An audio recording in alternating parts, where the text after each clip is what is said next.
US official added to WHO list of poliovirus outbreak countries. The United States, one of the richest and most developed countries, has met with WHO organization criteria to be listed as a country with circulating vaccine-derived polio. The U.S. Centers for Disease Control and Prevention announced Tuesday.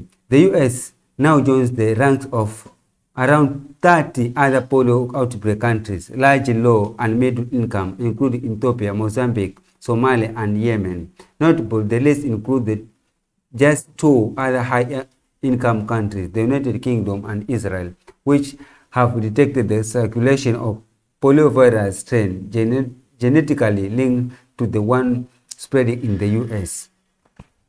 Specifically, the U.S. has met the criteria of the WHO documenting a patient with vaccine-derived poliovirus having at least one environmental supply of vaccine-derived poliovirus. In July, health officials in New York, Rockland County, reported a case of paralytic polio in an unvaccinated resident who had not recently traveled. Since then, New York officials and the CDC surveilled the spread of virus in wastewater, finding 57 positive samples for the 4 New York counties and the New York City. The date of positive samples span from April to a recent sampling in August.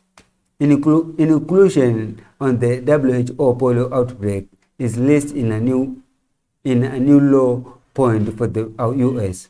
On the one hand, it reinforces a key global public health message in the campaign of fully eradicate that virus, which is at any form of poliovirus anywhere is a threat to children elsewhere. But it mainly spotlights the dangerous foothold that vaccine treatments have gained in the country over the past several decades.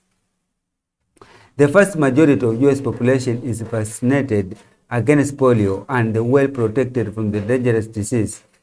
CDC recommends that children get 3 doses of an inactivated polio vaccine by 4th month, followed by a 4th dose between the age of 4 and 6 years. But the vaccination rate has been simply in recent years, and small pockets of states currently showing low coverage.